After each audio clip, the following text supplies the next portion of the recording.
This is More to Say with Randy Naughton. Interesting conversations with interesting people. We are talking today with one of my favorite people who I'm a huge fan of this lady you're seeing on your screen right now. This is Michelle Smallmon. You've heard her in St. Louis on ESPN radio, and now she's gone again to the big time, ESPN, in the nationally syndicated radio show. Michelle, how are you? Hi, Randy. I am doing so well. Thank you so much for having me. It's great to talk with you. Oh, you too. Like I said, I've always been a fan of yours, always listening to you and Randy Carricker here in St. Louis. Your takes on so many different things sports, but now you're on Unsportsmanlike on ESPN radio, and you're with two other guys talking sports, a former athlete, another radio guy, and it just seems to be in your wheelhouse. Sports reporting, sports opinions just seems to come naturally to you. Is this something you always wanted to do? That's such an interesting question because the answer is yes and no. So, growing up, I loved sports because I was super close with my dad, still am to this day. And he would take me around to all the games. I remember going to Busch Stadium and I had to keep score. And I remember going to the old barn to watch the Blues play. And I would have my little Blues jersey on. And I just followed him and did whatever he did. And that usually had a sports component to it. And part of that was wanting to do this in some capacity, but never really thinking that it could be a career for me. I remember idolizing Melissa Stark and pretending to interview my dad during halftime of Monday Night Football because I thought, wow, that's so cool that she gets to do that. And I remember her very vividly and watching people like you on the local level in St. Louis because there weren't many people that looked like me that were in the sports space. So even though there were people blazing that trail, it still didn't feel like a real career opportunity for me. So I went to college pre-med. I wanted to be a dermatologist. And Randy, very quickly, I realized that was not the path for me. I was not smart enough to be a doctor, nor dedicated enough to be a doctor.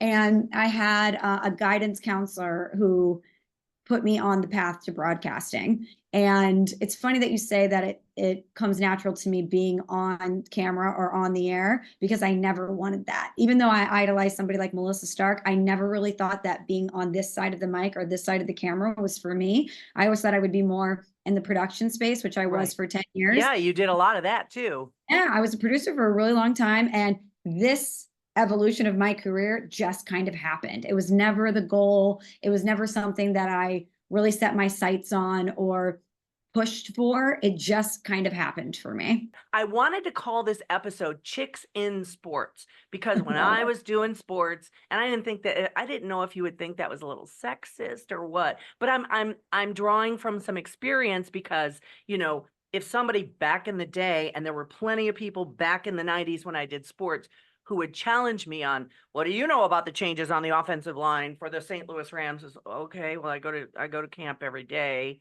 I see it. Okay. They challenge you and they go, chicks in sports. I remember someone rolling their eyes and going, chicks in sports. But you know what? That's not a thing anymore because women are everywhere on the sidelines, in the broadcast booth, play by play. So you came up from production ranks on the air now, in front of the camera now. What is your ultimate goal? Do you want to do what Melissa Stark does, NFL sideline stuff? So I get asked that from time to time. Reflect on your career. What's the goal next? What are you pushing towards? And I can truly say that I don't have a plan. Just like me kind of happening into this particular job that I'm so grateful for. I hope that Unsportsmanlike has a run like Mike and Mike, where they were on for 17 years. I hope that what we're building here is something that can be a part of people's daily lives for a long time. And I really just every day wake up and do my prep work and try to be the very best I can that day and then get ready for the next day. Maybe I should take a bigger broader look at my career and my life and plan a little bit more. But I also think had I had a set plan and tried to follow it to a T, I would have said no to a lot of opportunities that led me here to where I am right now. So I try to do the very best I can while advocating for myself, which is something that I'm not good at and I haven't been good at, and I actively have to work on all the time.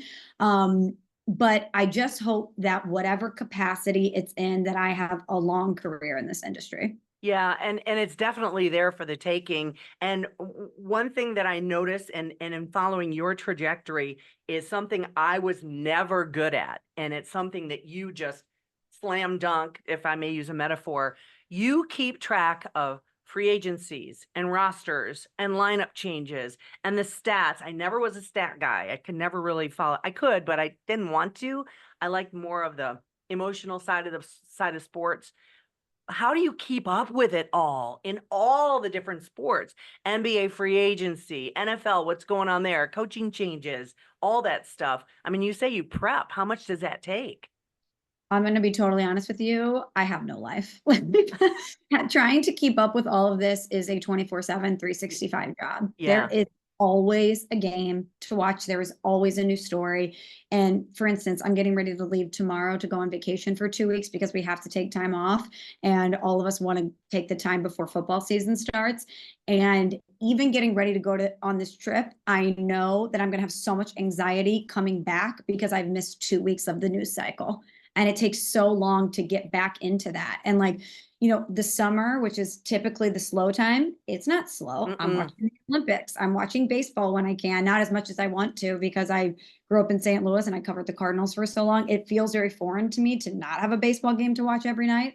But if the Olympics is going to be the headline that we're talking about the next day, that's going to take precedent over what I need to watch or what I want to watch at that time. But thankfully, working at a place like ESPN, we do have such a great support staff around us. We have our radio crew, we have our TV crew, we have guest bookers, we have stats and info. So for instance, one of my big takes heading into the NFL season, and Randy, you may think I'm crazy for this, my co-host Chris and Evan certainly do, is that I think Aaron Rodgers is going to win the MVP award. I just look at everything he has around him. What? He has an insane defense. You may laugh at this, but he's got Nathaniel Hackett as his offensive coordinator, won back-to-back MVPs with Nate Hackett as his OC. They overturned 60% of the offensive line, so he's going to be much more protected. And he's got a lot of weapons on offense. So when I look at everything, and by the way, the division kind of feels up for the taking in a way that it hasn't in You years know past. what? And it's so funny you say that. And looking at the AFC East, which of course the Buffalo Bills are in, Right. which of course I'm part of Bills Mafia. I'm like, no way, Josh Allen's the GOAT. But I got, and he got hurt against the Bills last year with his Achilles tearing.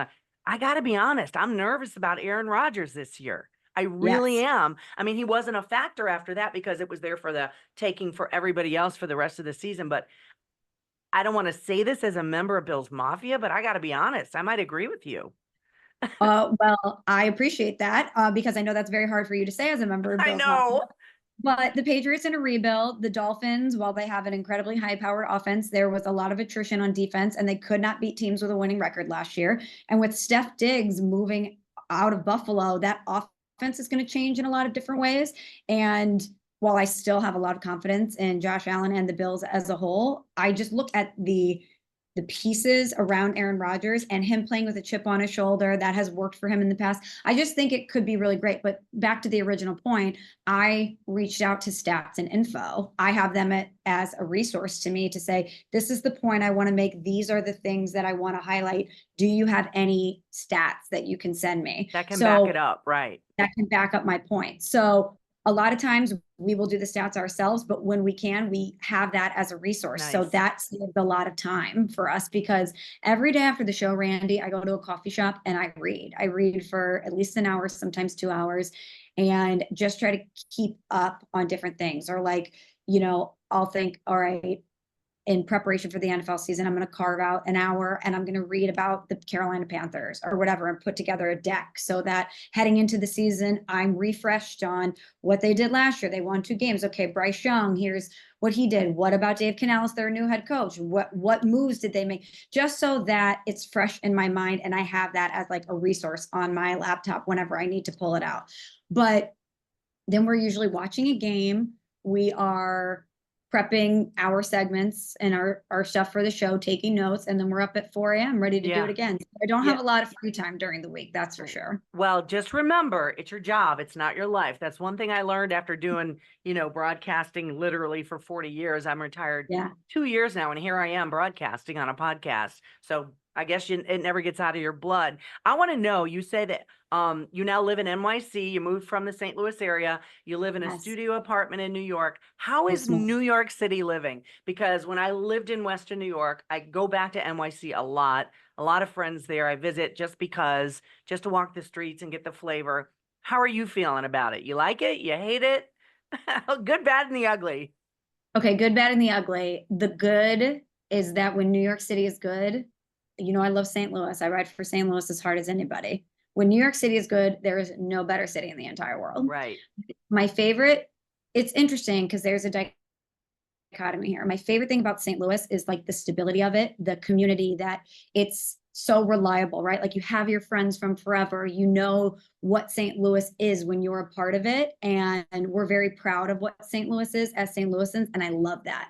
But conversely, my favorite thing about New York City is that no day is the same. Every day I can go somewhere new. I can meet somebody new. I can go to a new workout class. There's just infinite opportunity here. And there is an element of spontaneity that exists in New York City that does not exist in other cities. Right. And I really relish that. The bad is how expensive it is. I go back to St. Louis, Randy, and I'm like, everything is free. Like everything is free. Because it Relatively is, speaking, right. relatively speaking, like I'll go get a coffee and they're like, oh, that's $4 or whatever. I'm like, $4, give me two. It's like $10 to get a coffee here in New York City. It's insane. So everything is really expensive. You're living in very, very close quarters, which is certainly a change from the space in St. Louis and the affordable cost of living comparatively in St. Louis. And the ugly is how dirty it is. Like the things I see on the subway, the things I see on the street, you're like, we live in filth. But it's like great and glamorous filth at times.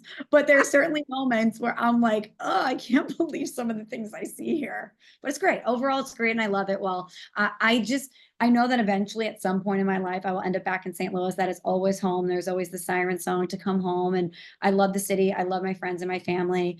But right now, this is a very dynamic and exciting chapter of my life. Yeah, it really is. And to be able to have that not only on your resume, but to be able to experience that as a resident, it's pretty darn cool. So one thing I want to talk about is on your show, Unsportsmanlike, you guys, talk pretty much about everything. Like you were just talking about eating naked hot dogs at the Olympics. So literally anything goes, right? That's right.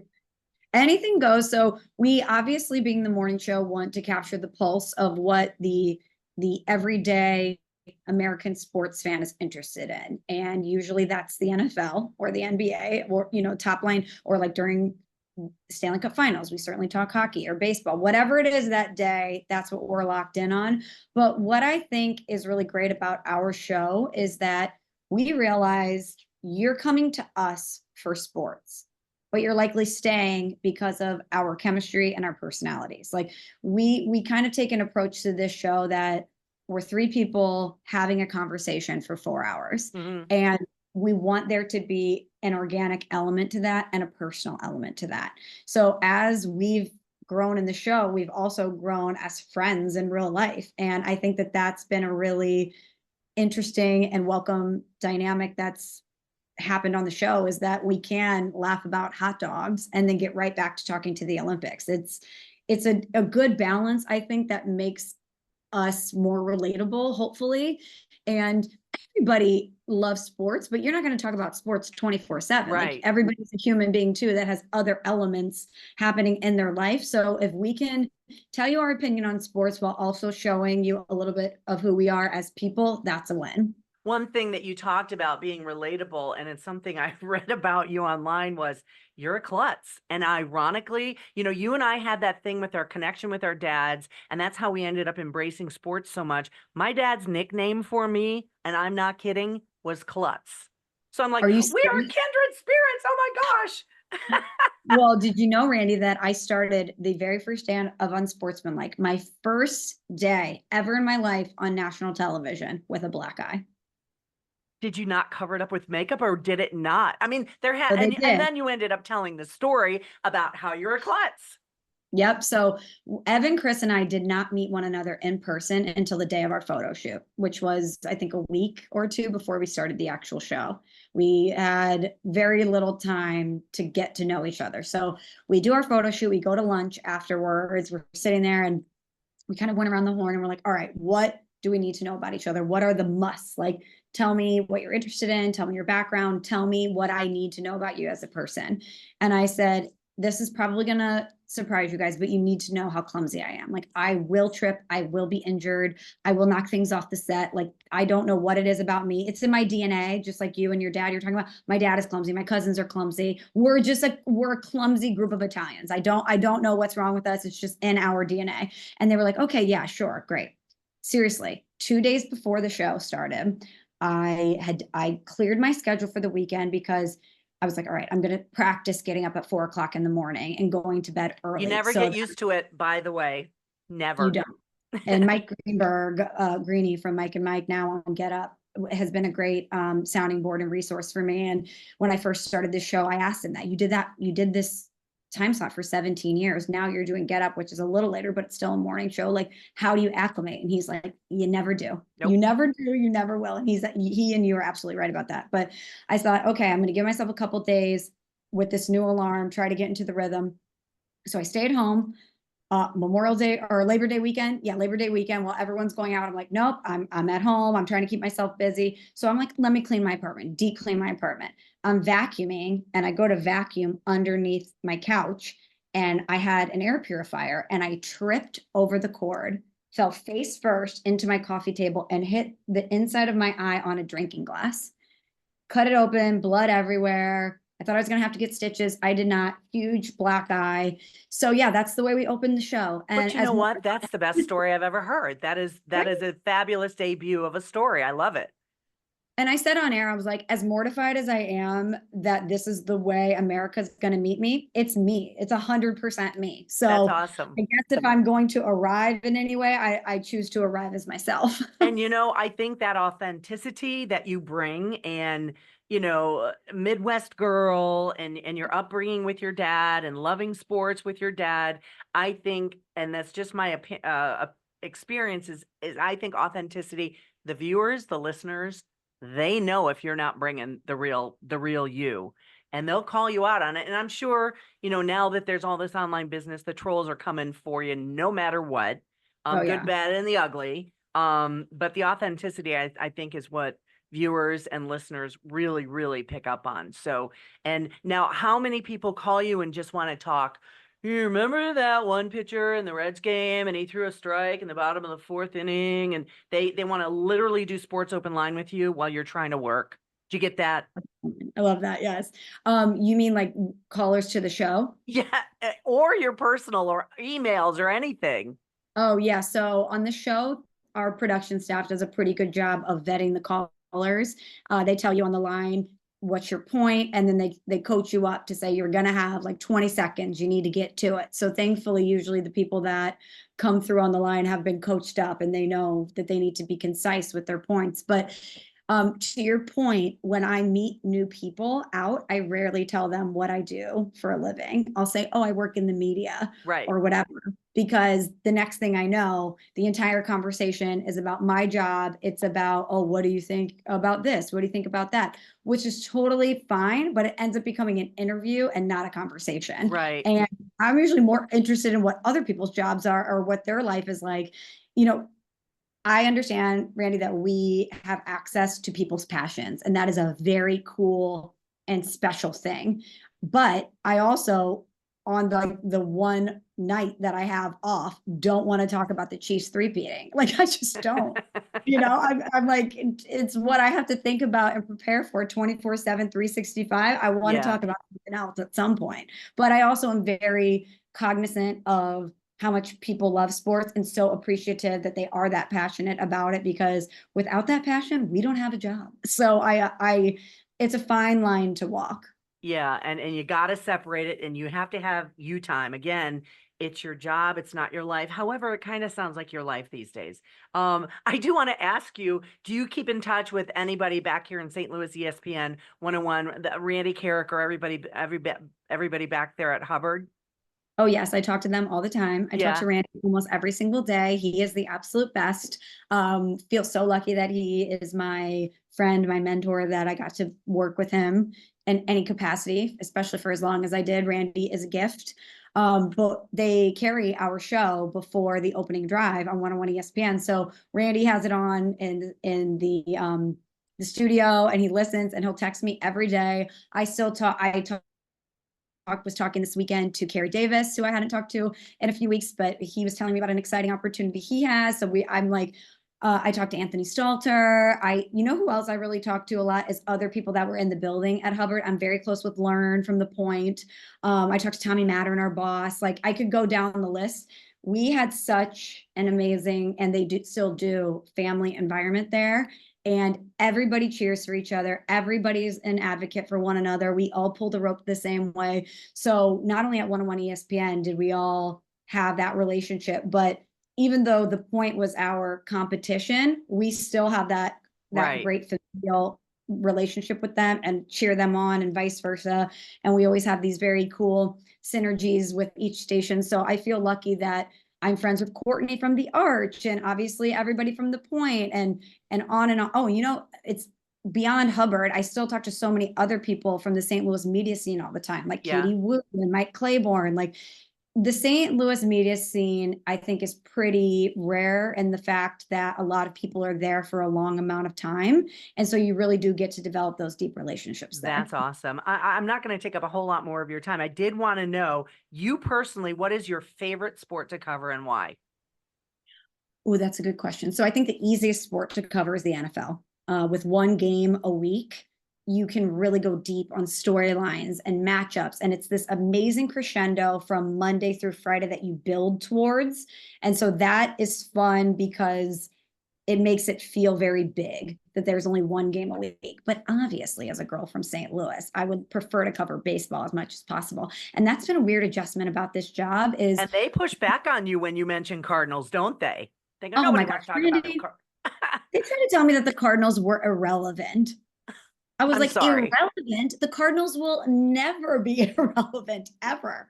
It's almost impossible for the Card. They would have to fall into such disarray for such a long, extended amount of time for them to ever even broach the precipice of irrelevant. But I'm like, please, you guys stay out of this. But yeah, I for so long covered Cardinals baseball, or just that was such a part of my day-to-day routine. Right. Whereas now I watch the Cardinals when I can, like, but No, I you're certainly busy. don't get to do it every day. I just, quite frankly, do not have the time, and that's been a weird adjustment to not feel like I'm up to date on every little nuance having to do with the Cardinals. I miss Right, it. because you have to pay attention to all the nuances in all the sports and all the teams now, and kind of wax poetic on that. I do want to Mm. ask you, because you did tell me before we kind of started recording that you watched me do sports in St. Louis here while you were coming up and you were going to college. And you saw Melissa Stark and said, I want to do that. What advice do you have for young female journalists who want to get into the sports space, whether it's producing or booking or being on air or writing? What are the toughest challenges even today? Because I could give you a laundry list, but I won't bore you. What are the challenges that you may have faced? What do you think challenges are still to come? And how do you think young female sports journalists can overcome that? Great question. And I'm sure it's changed so much from the beginning of your career till now, just like it's changed so much from the beginning of my career until now. A couple things. I always tell young women, if I can do it, you can do it.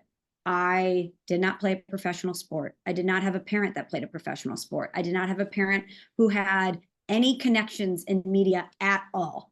It's statistically impossible almost for me to get where I am, but yet here I am. Mhm. And if I can do it, seriously, anybody can do it as long as you work really, really hard and, quite frankly, are willing to endure what other people are not. And that goes for men and women. You know how it is in this industry. Yeah. You sacrifice a lot. You sacrifice your time. You sacrifice money at the beginning of this. You have no personal life for a long time. You have to work holidays and weird hours, and you have to be really disciplined and the way that you live your life in order to be able to do this in a lot of ways. So it's almost like Darwinism, right? Like if you can get into this business and you love it enough that you can last longer than other people, you're going to have a shot to make it. Because I remember when I was first starting out and I was making no money. I was living in my parents' basement. Thankfully, they were, well, not in their basement, in my bedroom, but you know what I mean.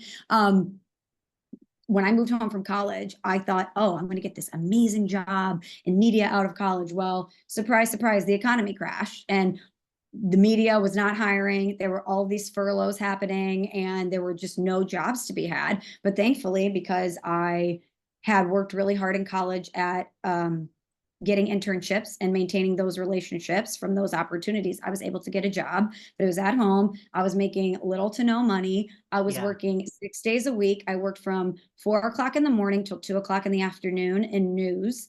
And then I would go to the sports office from 2 p.m. till 6 p.m. and work 4 hours for free just because I wanted to get into sports. So this was at KSDK. I would go in and I would say to Rennie Knott, hey, Rennie, I saw you're interviewing Albert Pujols today. Here's 20 questions that I wrote. Feel free to use any of them. Or like, hey, I had some extra time, so I wrote some teases for you just in case you need to use them. Or I would ask a lot of questions. I just tried to be a sponge and soak up as much as possible. And then eventually they were like, okay, you know, she's hanging around enough. We might as well give her some stuff to do, you know, but then the one day that I had off, I got an opportunity with Rennie to work in radio on 101 ESPN when ESPN radio came to town. So I would drive an hour every Saturday, work a 3-hour radio show and get paid $50 every 2 weeks. But I was like, it's an opportunity and I need to say yes.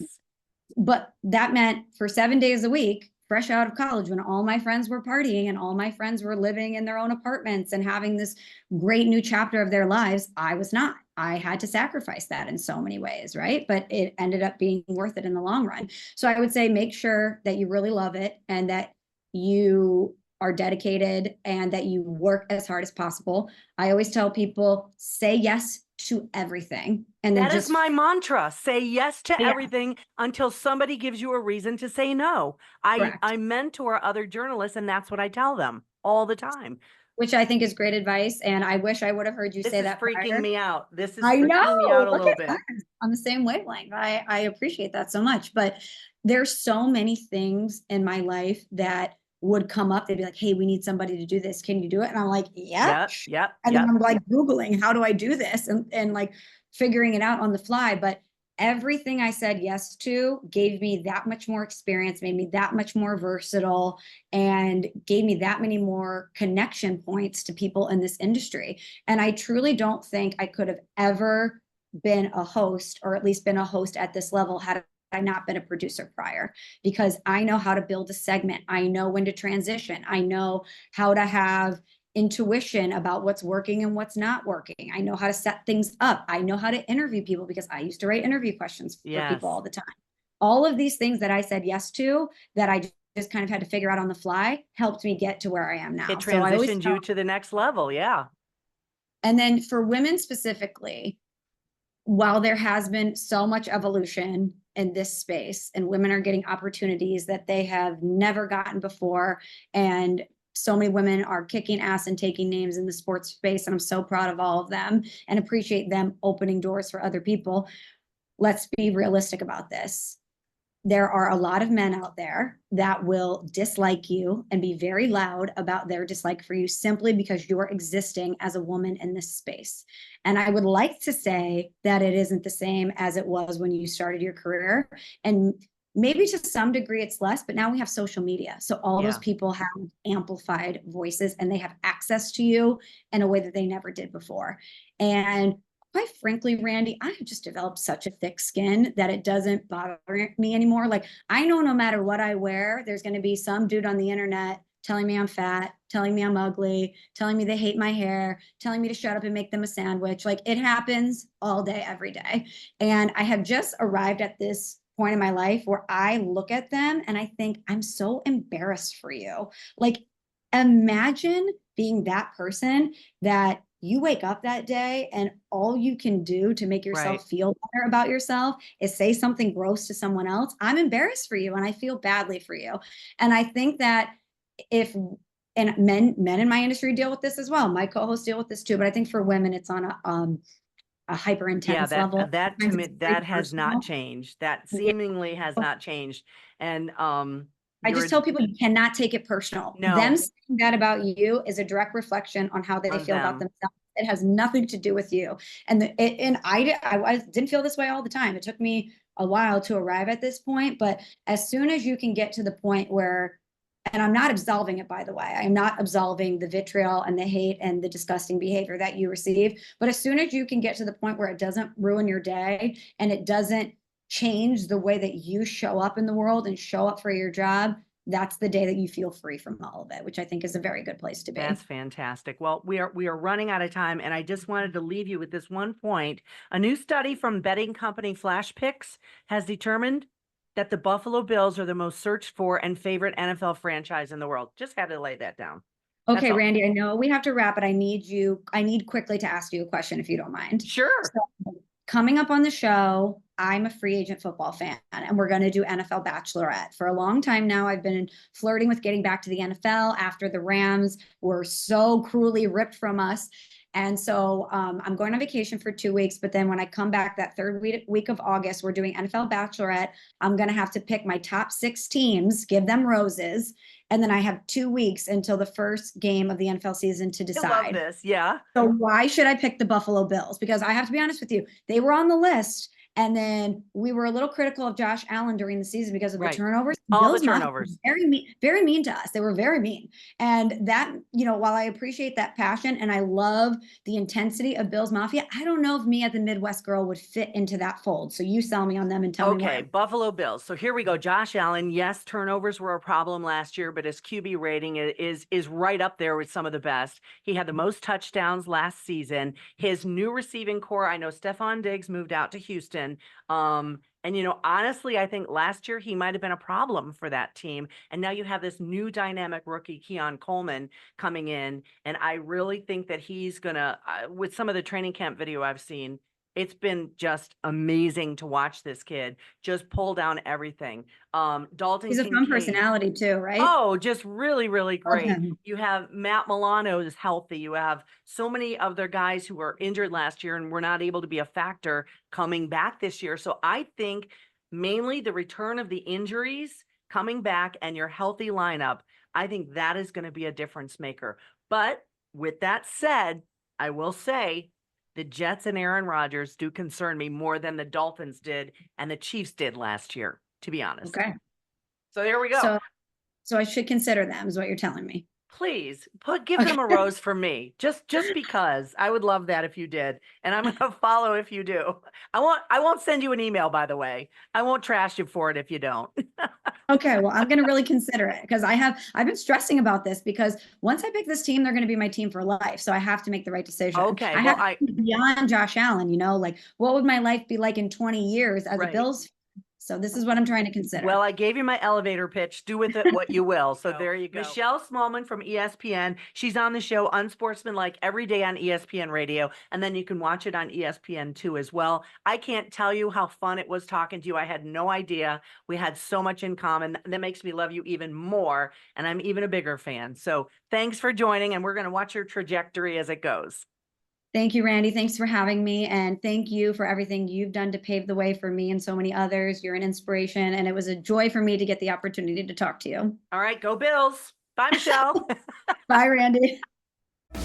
This has been More to Say with Randy Naughton. Interesting conversations with interesting people. Be sure to like or subscribe wherever you get your podcasts.